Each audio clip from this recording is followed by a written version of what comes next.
back to the Yes Means Yes podcast. On this episode, we are actually going to be interviewing some of our interns of this week to talk about their experience at RCEA and just kind of their career and stuff. I have on Sydney Hutchins, Bemnet Teshome, Sidney Ruisch, and Jabrekka McGhee. So as usual, my name is Naumcheff. I'm the ARC Outreach and Counseling Coordinator with Great Counselors at East Alabama. I'm going to let you guys go around, and if you're cool, just introduce yourself and kind of talk about, what you're kind of doing in RCEA this semester. Yeah, so I am a Master of Social Work student, and I'm interning with RCEA this semester. I go to LSU online, and I had to get a total of 480 hours. So I'm getting close to the end, but I've gotten to experience a lot of different stuff with RCEA and kind of be a part with each thing. My name is Bemnet Teshome. I am an undergrad student at Auburn University, psychology major, with counseling minor. I'm interested in the counseling field. I haven't decided with what population yet, but this has been a great experience for me just because I have to work with a bunch of different kinds of people, ranging from kids to adults, like victims, non-victims. It's been very all around. My name is Sidney Ruisch. I'm a master's student at the University of Denver. My master's in social work with a focus in mental health and trauma. And my experience at RCEA has been one of a lot of different learning opportunities. I think seeing this side of a nonprofit has been a unique internship experience. So that way, going back into the next one, compare, like more government and public work, I guess. My name is Jabrekka McGhee, and I'm getting my BSW at University of Montgomery. I'm a senior. I also had to get 400 hours, and this experience at RCEA has been kind of like very eye-opening for me. Just being able to interact with different people, being able to just grow personally and professionally has been a great experience. Okay. Thank you guys for joining. Great experience. They kind of just looked out because they were the people in the office today, but I'm so sure that you're glad you're the people in the office today. To start off with, I just want to ask you, how did you find out about RCEA and organization? So I am local to the Auburn community, so I've heard about it for a little bit. I knew the executive director, so that's kind of how I knew about it a little. And it was coming up for me to have an internship for my master's, and I did some research and I just saw what RCEA was doing, and I didn't have much experience within that field and didn't know very much. And I was thinking, this would be a great opportunity for me to learn more about this side of social work, this field, and find out more. And it was just a really good experience meeting everyone, and so I felt like it would be a good fit. I'm also local from Auburn, and I'd always heard about Great Counselors of East Alabama, but never really knew much about it until I came to this. It was an event in October. It was a consent session, and we talked about everything I did. Talked about opportunities you guys had to volunteer and intern, and I saw it as an opportunity to get just some experience in the field because kind of hard in school. You're just in class every day, seeing outside experiences. So this has been super awesome. Mine's kind of a long-winded story, so I'll try to keep it a little shorter. But I actually got diagnosed with ADD when I was like 22, so I was out of my undergrad, but I didn't really know what I wanted to do with my life. I was like trying to figure out what route I wanted to go, and I didn't know much about social work, but one of my best friends she was finishing her master's in it. She finally sat down with me and she said, I think you'd be really good at this. And we talked about wanting to work in public health or counseling and all these things. And so she kind of had mentioned that aspect of it. But anyways, when I went to go get diagnosed with ADD, the specialist, she had been in the community for 45 years, and she was talking to me about interests, kind of what I was thinking about doing, where I wanted to work, how would this diagnosis affect my future plans, kind of all this stuff with me. And she really solidified the idea of applying to social work, and along with that, the diagnosis was helpful, and just committing to something and being okay, I can do this, I can go through a master's program and be successful and follow something that I'm passionate about, because it was just a unique experience for me all through that. But at the end of it, she mentioned Great Counselors of East Alabama, and she said, I think this is where you should go, and you should volunteer and just see how you like the organization and that side of things. It's all like, or mostly women run, but like I feel like it'll be really inclusive to like your space, and you might fall in love with it and find your passion there. And so after I applied and then figured out about my internship, I kept kind of keeping up with RCEA on like socials, following like websites, learning more and more about it, and like kind of keeping my eye out for stuff. And then when it came time for an internship, I reached out, and it was just like all came together. So it was strange. I feel like it's like a little bit of a sign, right? Yeah, I got early on, didn't know what I wanted to do, and that was mentioned in that period. Okay. Well, I feel like I'm getting to know a lot about Esther today, and that's really cool here.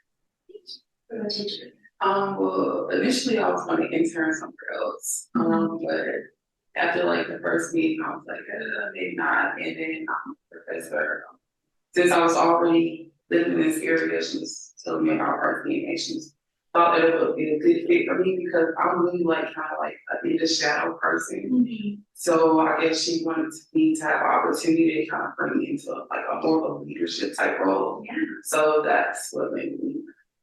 Cool. Well, I'm really glad to hear this perspectives. I don't even know if I've been able to share this with you. I started as in like an experiential learning student at RCEA, and kind of have like a very similar experience where it just kind of fell into place. It was an experiential learning, and then I started working here, and then I did an internship for the last year. So I definitely think it's cool to see other people kind of finding something similar within an organization. Because I think once you kind of find the niche, it's nice to stick in it. So cool. So this one is, open and will be curious to answer.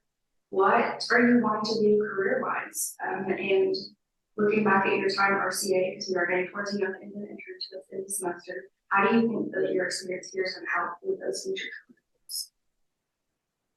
careers? For me, I coming into RCA after I came in knowing I wanted to work with kids and but I thought it was just like one-on-one clinical basis, like just doing therapy counseling.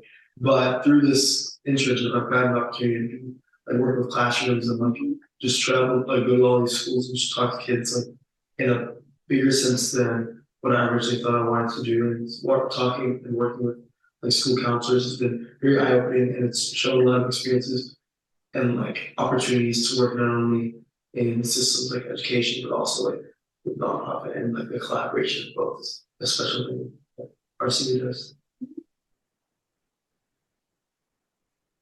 Well, my end goal, like after I got my master's, I really want to work like for the FBI or something like that. So, RCA has like given me a kind of idea of how like law enforcement agencies work with different agencies, community to kind of like, it's like kind of like bridging the gap between law enforcement and community agencies. So it kind of gave me like a little insight of what that could look like. So,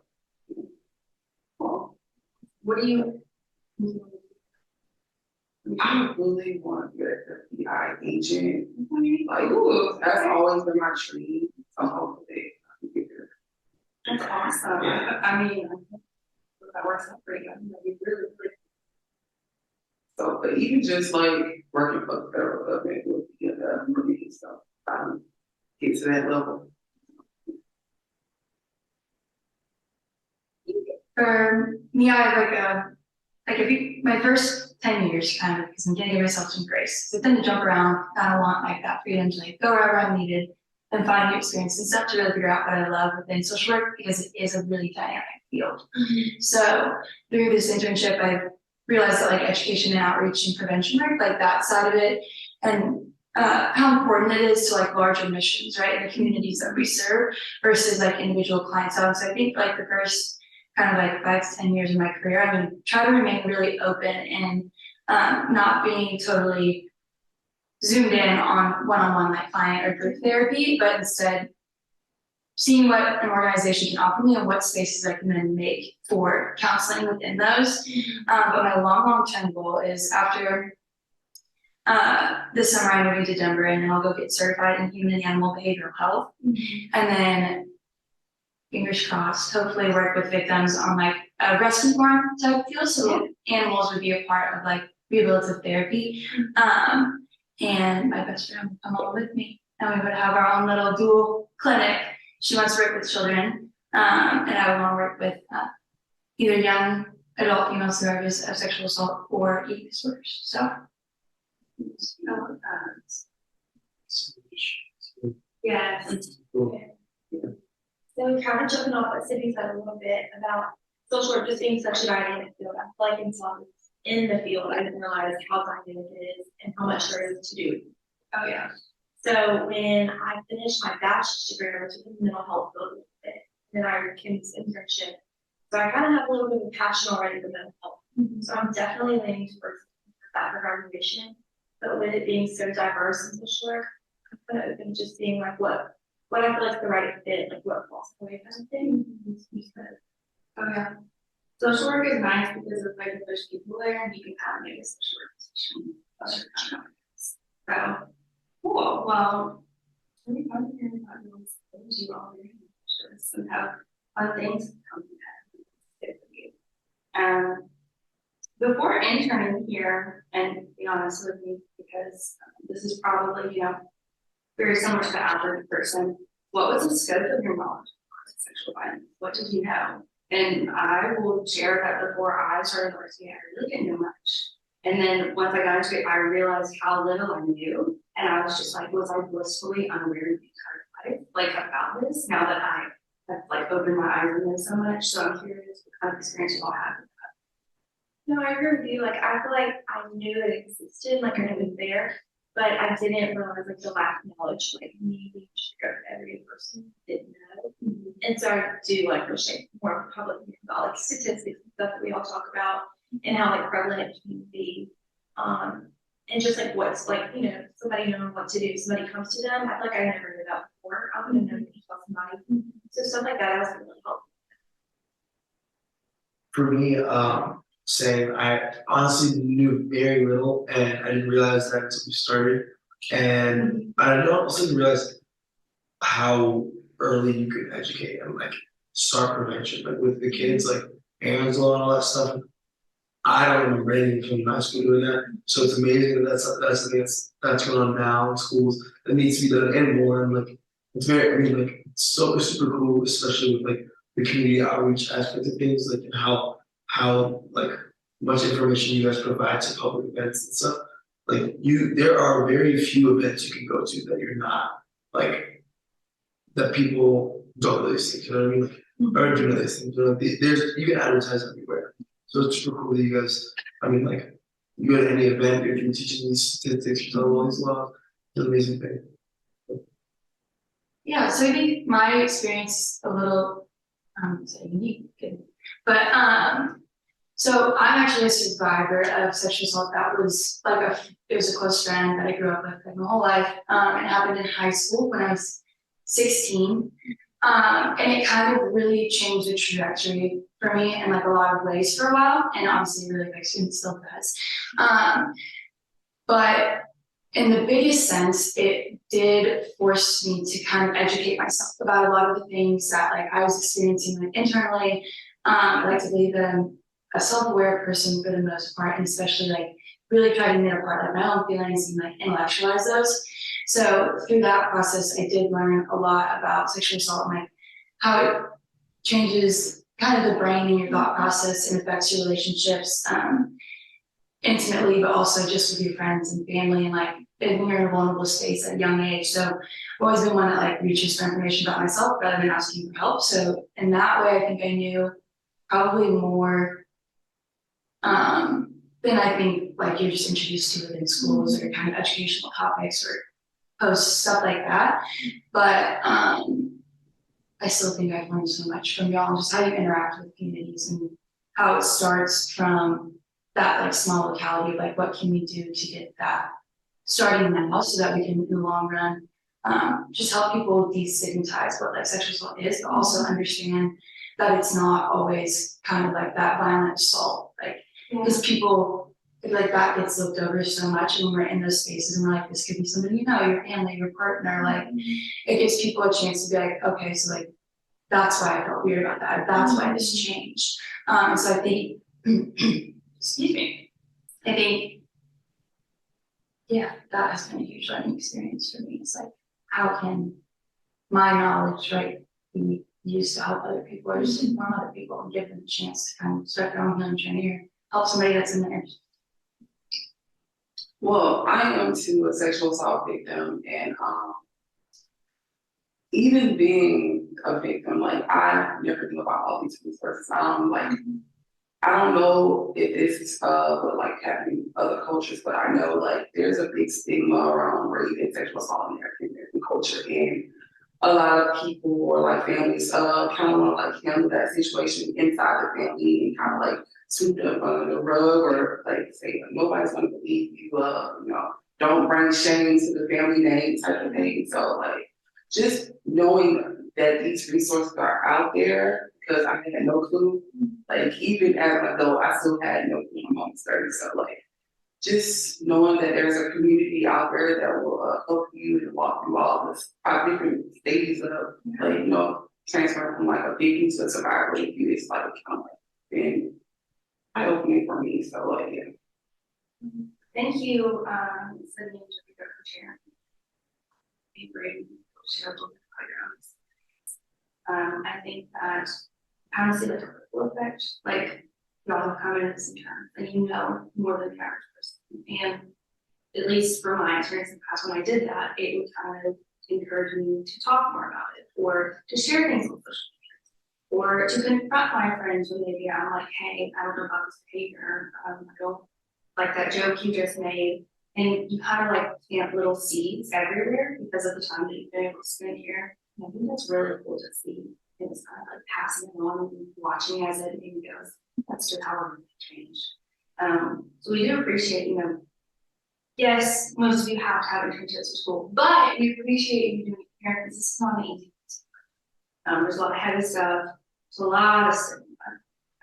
As I'm sure you guys have seen, you know, no one really likes to come up to the table with unfair that has rape on it. Let's be honest. So I think that it's awesome that y'all have kind of gotten to have like an experience here, but I do like the group. And also just opens lots of doors because I mean we do so many varied things. I mean, we're doing a podcast. Like let's even think about that. I think, you know, coming out of school, I would have never thought, oh yes, one day I'm going to edit and post and come up with ideas for a podcast and such. And you know what? I've been doing this for 3 years now, and I still have ideas. So I think that that's really cool to see, and I'm glad to hear that. You know, you guys have learned something. So I wanted to know if there's anything that you learned or experiences that surprised you, or kind of like caught you off guard, or maybe it was something that you, I didn't know about, didn't think about.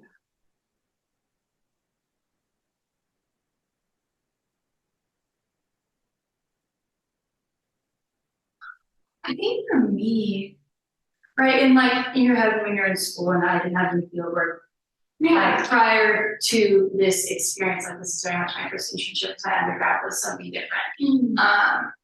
The thing that really surprised me the most, because I'm in all these classes for a master's degree, and they're like the community really comes together and like all of your agencies will work together and support each other and resources. I think the non-response sometimes from other organizations or agencies or just like school districts, and everybody's so busy that things kind of fall through the cracks. But when you're working at like a smaller or more localized agency like ours, you really notice all those things, right? Like all the police stations that they go back, like, well, dang, like we could be out there, they could have just our information, right? Just like drop things off, but then it reaches out to kind of all those larger issues of like, okay, well, they're busy, they're underfunded, they're small towns, they're rural, they're all these other things. So I think that was kind of a surprise being in an agency in Auburn, but then realizing like the communities that we serve are so much broader and it exists within very different socioeconomic status and aid services. Yeah. So that was a surprise for me. The bigger that you do, the more problems you find. And Yeah. This is just things insurmountable. Yeah. That's not how I felt before. But yeah. And unfortunately, as a nonprofit, a big part of us getting out there is having people say, hey, come. And so that definitely is a barrier. I will say it amazes me that like RCEA serves as many counties as it does. Or like it being one place with like 4 full-time or like 3 really. It's like it's crazy how much you guys actually accomplish. And it's amazing. And it's like running fires in like every different county. Like you're just jumping from place to place. And it's amazing. And it's that one thing I didn't know. I really just thought it was like a Lee County thing, but not at all. And they'll still add more. It's like you just got less of this year, right? That's crazy. Yeah, thankfully we have a really, really awesome victim services coordinator. She knows everyone in every county. You can't walk into a room and abandon knows someone, or probably multiple someone. So she does a really good job of making those connections so that they know. Yeah. I heard them before coming here. I knew I served Lee County, obviously, and I knew a couple other counties, but I didn't know it was so many counties. And usually agencies in bigger areas, and they have more people and they have more locations. They don't do have, that very little base. They don't do such a good job reaching all of them. So that is what's been really reaching. Good. I'm glad to hear it. Well, like sometimes it can get just very far and being able to look at the outline counties and see, it's harder logistically to get out here, but I definitely think with y'all's help too this semester, adding so many other people that can help us go there so we can get other places. But last night I was in I was in Chambers, Amanda was in Calapusa. Yeah. So, and then I think Amicia was in Chambers. She was okay, so we were kind of a little all over the place. Yeah, but having the numbers, helping because our volunteers and interns are so important. Being able to do that. But yeah, me and Amanda can all be at 3 places. So appreciate that. So what would you say is your favorite part of an internship and what is your least favorite? Don't say anything.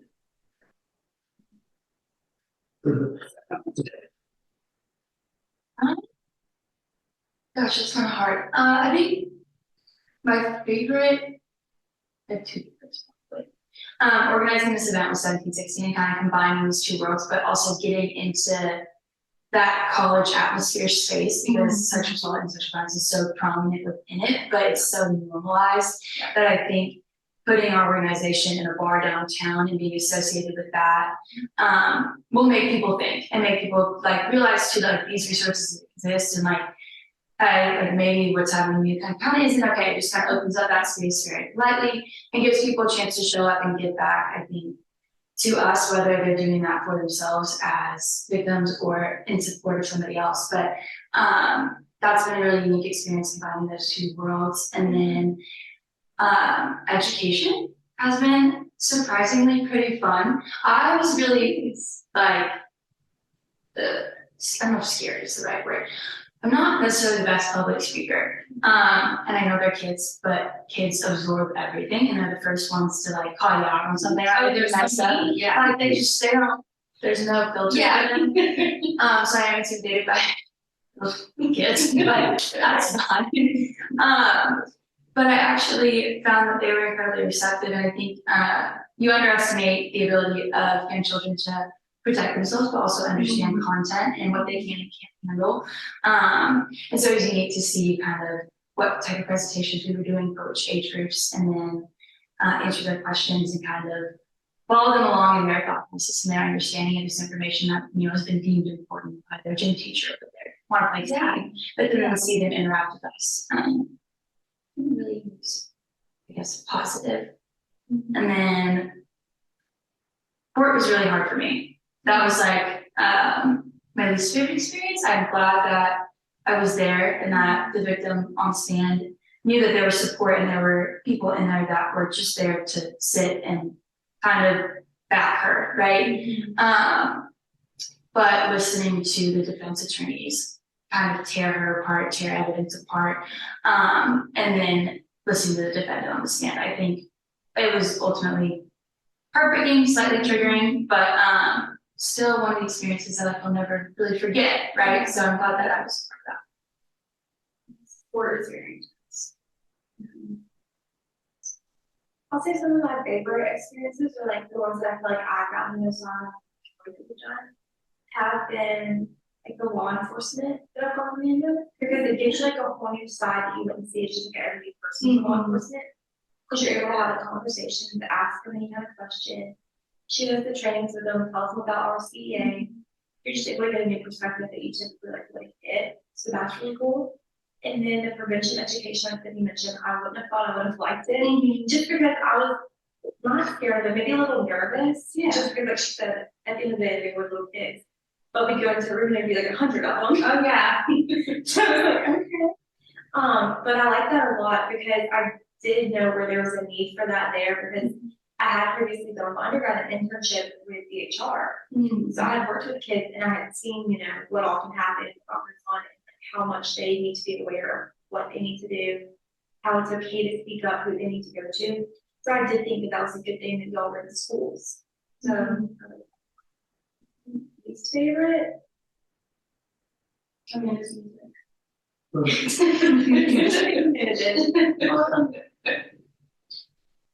No, I wouldn't say like the hospital or the hotline, because I feel like I learned a lot from this. I would say I felt like they were definitely the challenges, because like if I got asked questions that I wasn't sure of yet. Yeah. But I would say I definitely learned a lot in the hospital or I was just nervous about it. Yeah. Completely understand.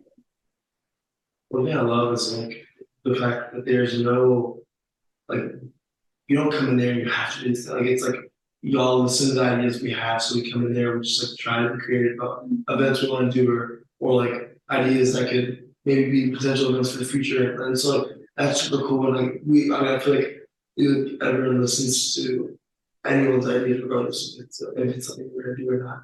One thing I don't like is like the fact, and obviously this is very unique to this role with this organization, but again, in one phone call, your whole day can change. Like you can come in there expecting to do all these like design all these things for events or this, that, but then you get a call and it's like, okay, or like we have to go do this. Or like it's like a whole other package.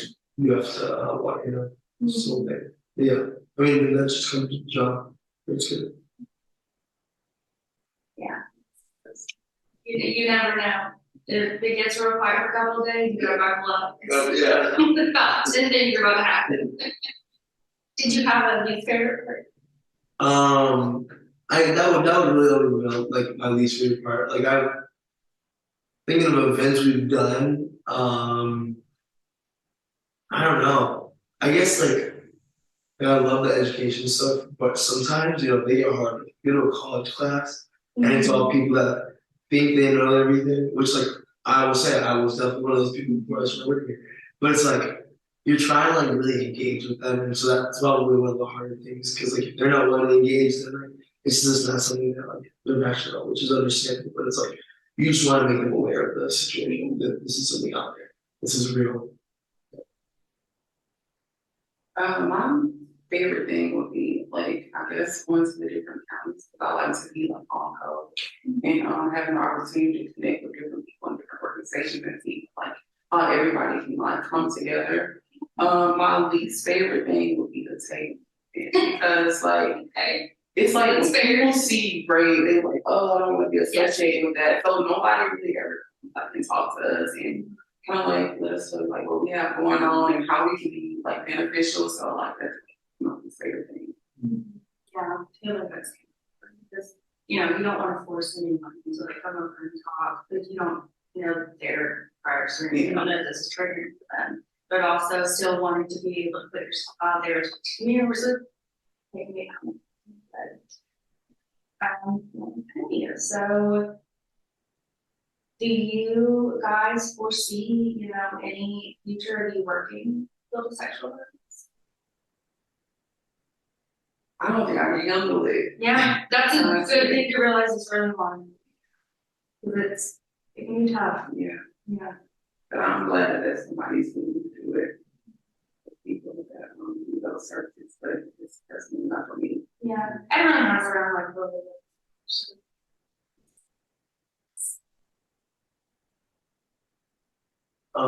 I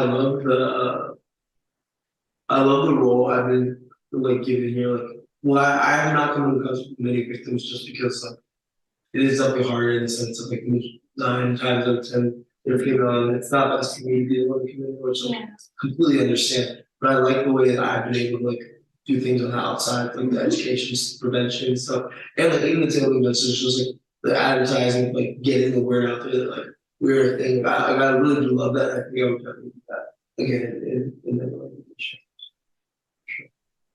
It has given me a perspective I didn't know about outreach and educational feedback, even if somebody wasn't interested in working hands-on with the victim or didn't feel like they were comfortable doing that. I didn't realize so much in nonprofits and stuff to do with sexual violence or not. You know, they have to focus heavily on education, prevention, and just outreach. So that is something that I would take to be. Yeah, I think same goes for me. And then obviously with like clinical work, I'm hopeful about being able to work with sexual assault victims, and I'm still trying to figure out kind of where that limit is, and if it is something that like my heart is drawn to, that I can participate outside of a work sphere, where it's like I can still kind of work to destigmatize and promote like the end of sexual violence, but not do that necessarily as a clinician. But I am hopeful that that is a route that I can go. But it might not be, but I'll find a way to fit into a niche somewhere with it, because it is really important to my life and my Well, again, thank you guys for joining us. I don't know if was all of our guests, you know, do you have a message to the providers? And if you have one, that's awesome. Not, that's okay too. Yeah, I think reach out when you're ready to an organization like us, but not necessarily, maybe a close friend or a family member, somebody that you really trust, because the majority of the time you'll find that support and that love and all that person genuinely does just care about whether or not you're okay. But do that in your own time, and if you don't feel like you have somebody you can trust or talk to, there's organizations like ours that do have private hotlines and counselors, so seek out that help if you need it, and don't be afraid to ask for it. Yeah, like what Sydney said, speak up, don't let the pressure of family or like outside sources deter you from getting the help that you need. Like, put you first, always. I would say reach out to an organization like RCEA. You may not even realize that there's an organization out there like us, but they're definitely willing to help and be there and just be a listening ear and help you in any way that you need. I mean, y'all said it all. All right. Well, thank you guys for joining. Thank you guys for interning with us for this semester. I actually really enjoyed this. We might have to make this each semester type thing, just getting to know y'all and hearing about your future and kind of what we're doing that you maybe didn't know about, maybe something in the future. Just, you know, knowing what kind of experiences to be able to get a future intern that they would enjoy. So I appreciate everything you've done. If you guys follow us on social media, every single one of them have done a social media project this semester, and those have been awesome. Actually, really excited about it. It's really cool to see what y'all are able to do.